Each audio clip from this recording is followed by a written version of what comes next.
vCenter team, which kind of focus on hyper-converged and converged solutions. So that would be our vBlocks, our VxRail, VxRack. How many people have any familiarity with, say, our VxRail product line? Got a few here? Okay. So we'll talk a little bit about that. That's kind of my baby. That's what I love to talk about. We're going to go through our Dell Technologies Cloud. So this is something that we introduced at Dell Technologies World about 3 weeks ago, a month ago. And it's kind of our vision, how we see things going with Dell Technologies and VMware. VMware kind of being the overlay piece to make it all happen.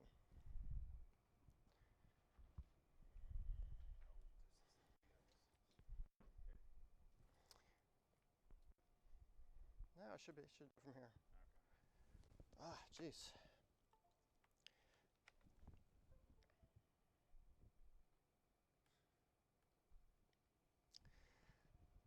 So when we look at our current environments, everybody has existing servers, mostly databases and SQL or Oracle databases that are sitting in-house. We consider these our existing workloads. That there's not a whole lot we can do with these to get them out to the cloud. We can't just push them out to the cloud. We've had customers try that. We've had customers that have gone a cloud-first strategy. Everything in a data center needs to go out to the cloud. A good example of where this can fall down on you is we had a media company. They put a database out there. It was insanely huge. It was actually 1 billion rows and over 64,000 columns. They put this into the cloud. So one of their employees came in, needed to do a query on this database. He ran the query. Actually took a few hours to run because it's so big. Didn't quite give him the results he wanted. Came back, ran it again. It was a little better, but not quite right. Run it the third time. Comes back about a month later. They receive a bill in the mail. $180,000 to run these 3 queries because this data, how they were being billed. They're being billed on usage. So be careful what you put in the cloud because it can come back to bite you, which is why we see most companies, they need to have a hybrid cloud strategy. You have some on-prem and some in the cloud. So that's what this slide's showing us here. We have our existing workloads. We need to modernize them. What can we do with these existing workloads, these existing databases, to make them run better, to make them run faster, and possibly modernize them and get them out a little bit to the cloud? So we have things like the thing we've been pushing for years from the EMC side is Flash. Of course, provides speeds things up tremendously, and it really makes a big difference in how our databases run. We also need to look at what can we do to modernize in a cloud perspective. Are there front-end pieces? Like, can we put a web front end out into the cloud and access back to that database? Again, you got to be careful of egress and ingress traffic to watch your spending there. But these are all things that we need to think about as we take this journey to the cloud. So those are our existing workloads. The other option, the other type of workload that we have are cloud-native applications. So these are applications that are being developed specifically for the web. So they're containerized. Everybody familiar with containers? Have at least some idea of what containers are? It's basically like almost small VMs. They're tiny little subsets of your operating system that run code. So it makes it, it's not a full VM, it's not a full Windows operating system or a full Linux operating system, just a subset, and only carries the pieces that you really need to run that function. So we're containerizing things, making things smaller. Cloud native applications are great for workloads that expand and contract. So a good example of that is we have I work for a publishing company, and I was working with the education division. So they had huge symmetrics arrays and tons of compute. 70% of the year, they were about 30% utilized. Come school time, they were 90% utilized. But they had to have all this gear on the floor the whole year, even though they're only using it really for a few months out of the year. So that's somewhere where cloud native is perfect, because in the cloud, we can expand and grow and just pay for what we're using. So those are the kind of applications that we're seeing develop now. Made it a lot easier for that publishing company to deal with. So 93% of our customers out there are saying that over the next few years, they do expect to have some kind of hybrid cloud available. So they're going to have an on-prem cloud, private cloud, and they're going to have something in the public cloud. So we call that the hybrid cloud. And this is the way things are moving. The problem is you have stuff out in Amazon, you have stuff out in Google, you have stuff out in Azure, and they all work differently. Every cloud has their own management and orchestration piece you have to deal with. How can we deal with making this easy to use and economical to use? So that's where VMware really comes into play, and we'll talk a little bit more about how that happens.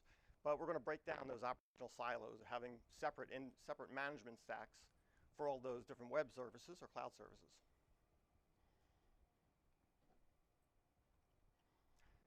So this is the native cloud and hybrid cloud. So this is what I was talking about before. Your hybrid cloud is going to be some stuff local, some stuff out in the public cloud. Native public cloud, that's your applications that are designed specifically to run in the cloud. It has a variety of we own to kind of make this easier. Probably point out right off the bat, they run Cloud Foundry, if you're familiar with that. It's an application platform or a development platform that's used for writing native cloud applications. So you'll see a lot of that. If you're moving that way, your developers are moving that way, Pivotal is something good to look at and makes life a lot easier. So one thing that we can do to try and make this the independent silos a little bit easier is we have a consistent infrastructure and consistent operations across the cloud. So we have our internal private cloud, we have our public cloud, and in some cases you may have some services sitting at the edge, some small remote locations, robo offices, things like that, that also need to access either your private or public cloud. And so what can we do to make that consistent? And that's probably one of the biggest challenges that we face. And that's where products like NSX, VRO, vRealize orchestration, vRealize automation, they really come into play in automating this piece and making things flow back and forth between the public and private clouds. So ESG did a study of CIOs, and they found that 91% of CIOs expect to have some kind of on-prem cloud versus just everything in the public. As I said, we had a lot of customers that says, "Oh, the cloud's great, put everything out there." We're finding that that's not really working out, and a lot of workloads moving back, and some of the workloads staying in the cloud. And 83% said that they value some kind of consistent operation and infrastructure model. So here's here's VMware's answer to that. Sorry. So across the bottom, you'll see the various infrastructure components that we have right now. So from a Dell EMC perspective or Dell Technologies perspective, VxRail, VxRack, VCF on VxRail or Rack. So those are some of the pieces from the on-prem side. And on the public cloud side, we have partnerships, or VMware has partnerships with AWS, Azure has been recently announced, Google Cloud, and the Google Cloud Provider Program has over 4,000 other different cloud providers out there. So tons of relationships, tons of different options for you, and VMware supports them all. And this is what's going to give us our consistent infrastructure, whether it be VMs, containers, or system infrastructure to actually keep everything running. The next layer up is operations and automation. Operations, automation, orchestration. So right now, automation with vRealize automation and orchestration, we can have a customer come in, someone inside our data center come in, they have a catalog they open up, click on I want a VM that's this size, it's going to be backed up this time of night, it's going to have this kind of replication strategy associated with it. And they go in and they pick and choose, and they click create, VRA and VRO will actually do all that to VM, so you guys don't have to. So that's going to save a lot of time and let you spend time actually helping the customer versus just building and patching systems. And of course, a wide variety of services available to help you implement and help you to also assess what your environment looks like now, which applications can move to the cloud, which should be staying local. So if you talk to your Dell reps, we have a process out right now called Encompass. We'll come in, we'll have you collect some data for us, and we'll take a look at your environment, feel for what should be in-house and what should be out in the cloud. So just something to think about if you're interested. Real quick, takes 10 minutes to run the application. We can give you what your environment looks like and can in the future.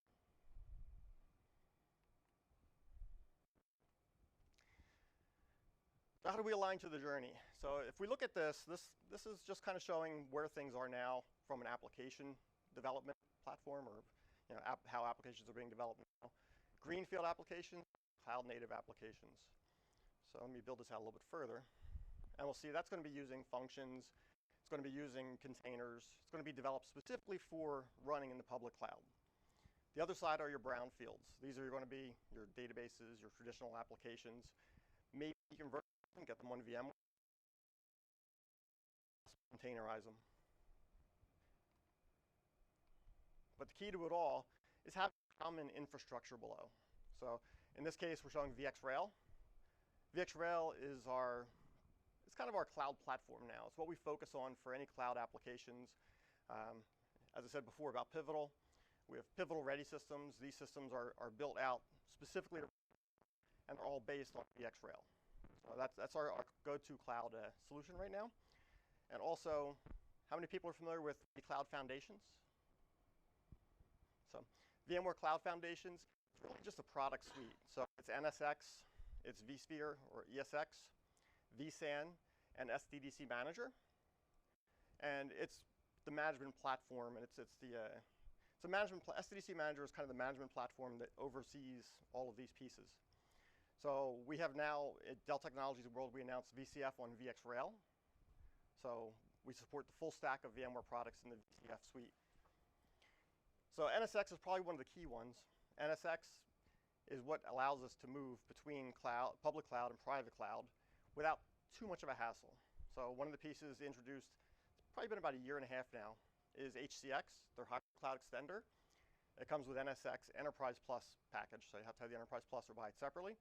And that will actually allow you to move a VM while it's running from your public cloud to your private or back. You can go back and forth. So it's a great way to move workloads out to the cloud. If it doesn't work in the cloud, if it gives you problems in the cloud, you can bring it back in-house without having to shut it down non-disruptively.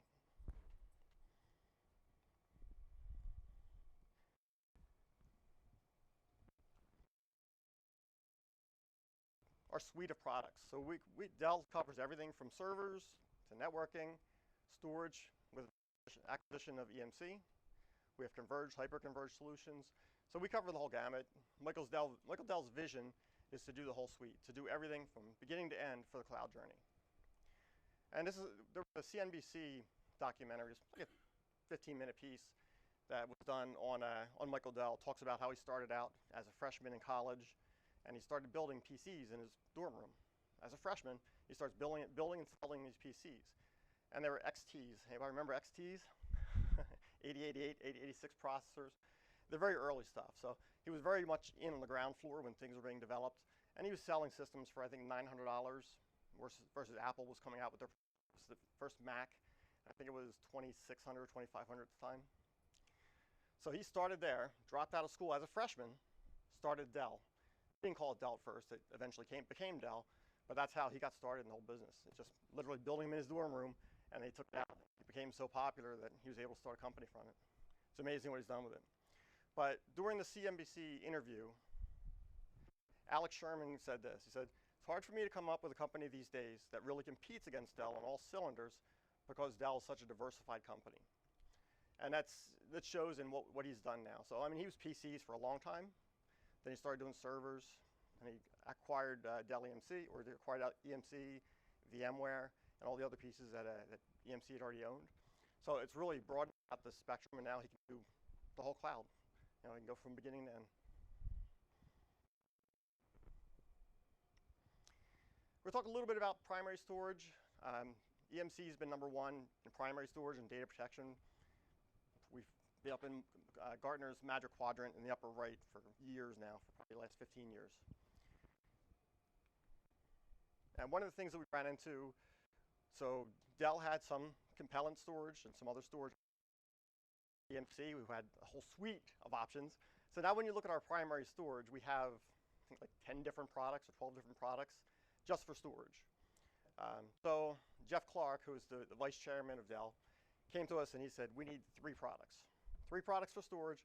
We're going to have a high-end enterprise class, which is our PowerMax, which you see here, which is the evolution of the Symmetrics. Incredibly fast, very reliable. It's been the gold standard for storage, enterprise class storage arrays for years now. Then we have a mid-range, which is called Power Store. As you see, Michael's very much into the word power because everything servers are Power Edge. We have Power Max, Power Store. Power Store is our mid-range offering, and that's going to be file and block workloads and mid-range block. So if you don't need all those enterprise class features. And then finally, Power Vault, which is the low end. Essentially, it's a little bit above the JBOD. It's a smart JBOD. Quick and easy way to throw some disk into your solution if you're a really small shop. One of the big things we're seeing now, the big push that we're having now on the storage side, is NVMe. How many people are familiar with NVMe? Okay, so most people know the buzzword. Most people know of it or what it is, but the real backing behind it. So when we think about disk drives, SCSI was the protocol of choice, has been for like 30 years now. And SCSI has been continuously updated over the years to run on all the spinning disk in the industry, and now flash. Problem is, because it was developed so long ago, it was all geared around spinning disk. Where's the head need to align on this cylinder, on this platter? So a lot of instructions there that really aren't necessary in an all-flash world. And that's where NVMe's come into play.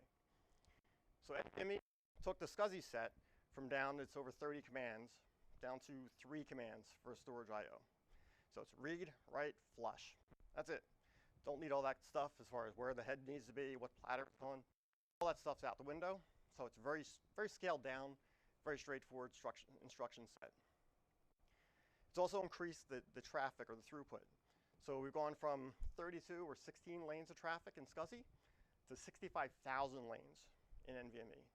So speeds, once everything gets set, we're still working on like operating systems, need to have drivers, better drivers, things like that. Well, it's infancy, but it's going to be incredibly fast coming soon. So that's probably the biggest thing. PowerMax, built entirely around NVMe now. So we really focus on giving you the true end-to-end NVMe experience. So definitely something to look at. We're also seeing the Power Store line. It's going to be released in, I believe, September is when we're introducing it. And that's going to also be introducing NVMe. On the vRealize side, we use NVMe for cache drives. How many people were up at the vSAN lecture? Okay, so it can be NVMe, it's an option. And come soon, I believe the end of the summer, we're going to see capacity drives also can be NVMe. So it's moving across the whole product line. Next is unstructured storage, data storage. So these are your maybe media files, these are your user home directories. This is just object storage. So if you need a wide-scale object store, we have 2 products. We have Isilon and we have ECS, which is our elastic cloud storage. Isilon is hot and cold data. So if you're running Splunk, you're running Hadoop, you need to run against this data that you're storing here. Isilon's a great product to look at. ECS is more for cold stuff. You're throw it out there, use it occasionally, but it's not something that's going to be used on a regular basis. And our DPS suite. You have all this data. How do you protect it? How are you backing it up? So we have lots of options. Our latest is our integrated data protection appliance. So we've now put it into an appliance, very easy to put in place, very easy to get up and running. We do have DPS guys out at the booth, so if you want to find out more, they'll be out there all day. And so here's a picture of how we see, or what we see, the VMware cloud ecosystem looking like in the future and what it looks like now. You're going to have a management pod of some kind. And that would be this piece here. That's where you're going to run all your management pieces. vCenter is going to run there. Your NSX controllers will run there. So everything you need to manage the environment will run on your management pod. And then you'll have your sections of infrastructure behind that. And that's going to be linked, hopefully with NSX, between your private and out to Amazon. So we have the VMware Cloud on AWS is actually an SDDC, or it's vCloud Foundation, stood up within an AWS data center. And that's what gives you that capability of moving hot VMs or running VMs back and forth between your private and public cloud. It also allows you to take advantage of any of the native AWS services. So we're not locking you in so you don't have those services available. Any questions on that? Any questions at all so far or anything? Okay. So VxRail, this is my baby. So you went and you heard the vSAN presentation. So as you know, vSAN can be installed on any servers you want to get. We have vSAN ready nodes, which are certified servers, so that we know what versions of firmware, what versions of software you need to run to keep things running. And then we also have VxRail. So VxRail is our appliance, and it's the only appliance, only HCI appliance on the market that runs vSAN. A few others out there. I'm sure you've heard of some of them. They've been in your data centers trying to sell them to you. But the only one running vSAN is VxRail. It was co-engineered with VMware, so we have very tight ties with VMware in this product. And one of the biggest things about it is lifecycle management. That's probably the thing I push the most. Because how many of you guys spend probably 60% of your time patching, upgrading, researching patches? You know, is this patch going to break this patch? Is this NIC driver going to break something else in my server? All that stuff is out the window with VxRail because we do it for you. So we go through before we release any of the drivers into the field, and it's also one-click upgrades. So you'll have a cluster that comes in, stood up, ready to go, running ESX. We're running 6.7, of course, now. You'll go into vCenter. You'll see there's notification that there's an upgrade. You can schedule it to run in the middle of the night. You can run it right then and there. It's up to you. So you download the patch or download the bundle, and it will go through. It'll take a node, evacuate that node, run all the patches, run all the updates for that node, bring it back online. DRS will bring VMs back onto that node, and it'll move on to the next. So it upgrades your NSX or your vSphere. It upgrades your vCenter, any other software, vSAN, anything else software-wise in that ecosystem, and it upgrades all the hardware. We go all the way down to NIC firmwares, disk drive firmwares. Everything in that server is being upgraded in this one-click upgrade. So that takes all the work out of your life, so you're not spending weekends and nights trying to research these things, trying to get these things updated. So that's probably the biggest thing that I like to push on it, because it probably really differentiates VxRail from a lot of the others on the market. And also one other thing I like to point out is vSAN is part of the kernel of ESX. So that's one key feature that nobody else can offer. Everybody else has a storage VM that sits above the ESX kernel, and all of your storage traffic has to go through that, into the kernel and then out to the storage, out to your disks, whereas vSAN sits at the kernel level. So that's just another little thing I'd like to point out on using vSAN versus some of the others on the market. The next few slides just kind of run through some of the capabilities that we have in our storage arrays. VVOLS, there's a talk later today about VVOLS. How many people are using VVOLS? Okay, that's kind of what we're seeing. We see some people are, well, we're testing it, we're using a little bit, but we haven't seen too many companies fully implemented this yet. But it is coming. You're going to see a lot more companies using it. It actually is almost an abstract layer between your storage and the volumes that are being presented to your VMware hosts. So on the storage side, you'll create storage containers, and any storage containers you set different properties for that storage. And then you have protocol endpoints, which are the interface from your vVol, from your ESX host storage container. So the nice thing is, in the past, if you had a VM that was kind of hot, needed to run on some real fast storage, so you had that set up, you had to run on fast storage, all of a sudden that application is being decommissioned, doesn't need to sit on that high tier flash storage. You might want to move it down to hybrid or spinning disk. So in the past, we would have to migrate the LUN to the spinning disk.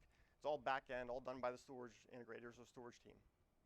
With virtual volumes, you can actually do that from vCenter, change the tier, and in the back end, the vVol and the smarts of the storage array is going to do that for you. So it's pretty cool, but as you see, not too many people are using it yet, but it is something that we're seeing in the future. Full support for vRealize operations.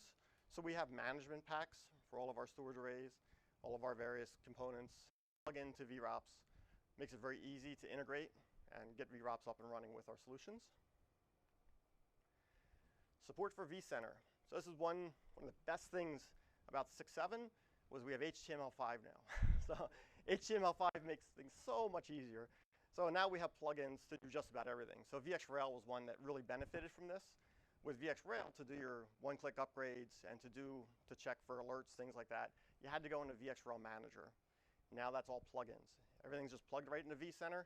You have one pane of glass to manage the environment. All your day-to-day stuff is done through vCenter now. And you'll find that with a lot of our other products are doing the same thing. Other vendors are as well, but HTML5 really makes things a lot easier for us. Support for VRA and VRO, automation, orchestration. As I said before, you have those catalogs that you can use to create VMs and make things easier for your day-to-day life. So we have these products now. We have all this data sitting in our data centers on our storage arrays. Now we need to replicate it or get it somewhere else into a DR facility or get it out to the cloud. So one of our solutions that we use for VM, the one we use mostly for VMware, is RecoverPoint. RecoverPoint gives you, similar to like a TiVo or DVR functionality to your rollbacks. So you can actually roll back to a minute ago, 2 minutes ago, and it's all just kept by journaling. So we journal every change that goes across that line, and if you need to roll back very granularly. So it's great. So you're working along your day, all of a sudden ransomware hits. Now you can roll back to 5 minutes before that ransomware hits and get your VMs back up and running. So things like that, it makes it very nice very easy to roll back to the point in time. So with 5.2.1 of RecoverPoint, we also do this to the cloud now. So we can actually recover, so you can protect your local VMs or your on-site VMs and replicate them out to the cloud. CloudLink, if you use any kind of encryption, you know you need some kind of key manager as well. CloudLink is the key manager that we recommend. That's the one that's part of our ecosystem. And it's an external key manager. If you're doing DARE, data at rest encryption on your storage arrays, or you're doing flight VM encryption with VMware, you need to have some kind of key management. This is very robust and can handle everything from in the cloud, also on-prem. RESTful API is that we've been doing it for a while now. A lot of our customers are starting to slowly take advantage of, but it really makes a big difference if you get some guys in there that can program REST and know how to use RESTful, the RESTful APIs. You can get data from so many different resources to pull into management systems that you're using and to just get reporting back. So it really, you can do so much with it. It's something I recommend looking into if you're not already using it. And we use that across our whole suite. Another one I want to point out here is Cloud Control. So Cloud IQ it's been around a little while, but we've really brought it into the rest of our ecosystem, the rest of our products. So Cloud IQ is a web interface. So you can log in through any browser. You can log in through, there's a mobile app for it. And if you have EMC storage sitting on, or Dell EMC storage in your data center, you can go in and get a health score for those arrays. You can see your entire environment. It'll tell you that this array is running at 90% because we see these issues, maybe some performance issues, things like that. So it actually monitors your entire environment and gives you that health score. Plus, it'll also proactively tell you, we see you've been using storage at 1 terabyte a week or 1 terabyte a month. You're going to run out of storage in 2 weeks or 2 months, 3 months, far down the line. So it does that all proactively for you to keep you aware of what's going on in your environment. And we've also branched this not only to our storage products, but now we also go fiber to see your whole environment.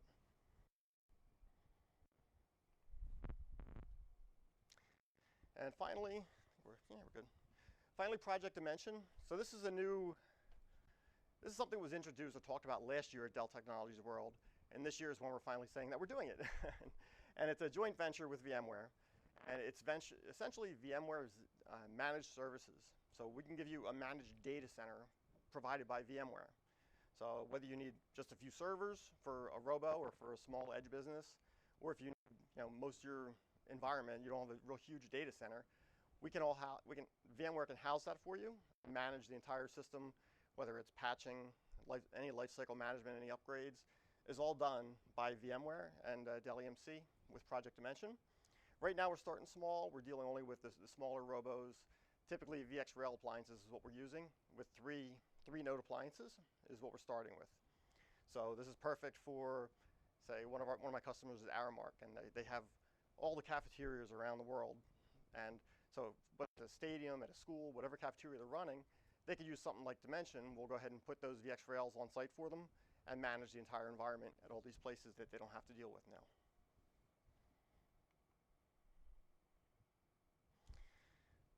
So Dell services, Dell Solutions, what can we do for you? We can come in, we can help you modernize your environment. As I said, Flash is probably one of the biggest things that we've been doing here. Just trying to figure out, help our customers figure out where they can move workloads to just modernize them and get them up and running, get them running faster than what they've currently been doing. We also can assess your workloads, as I said, with that Encompass tool.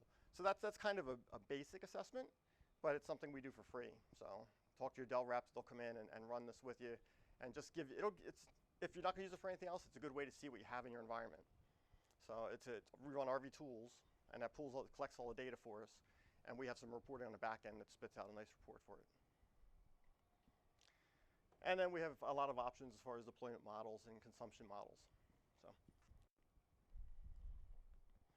and I think that's about it. Again, here's our,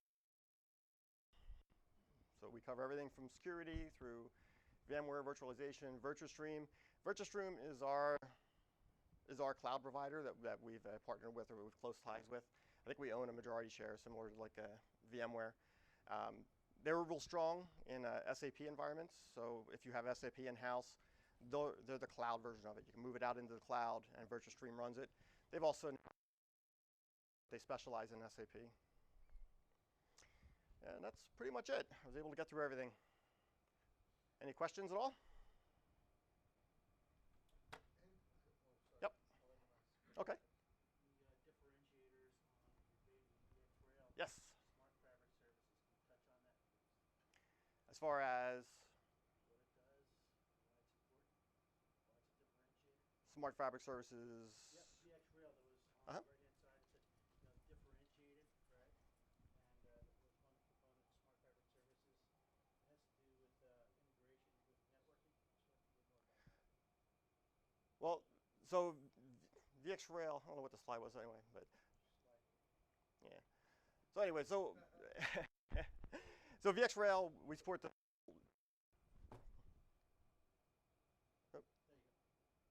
Smart Fabric Services, okay.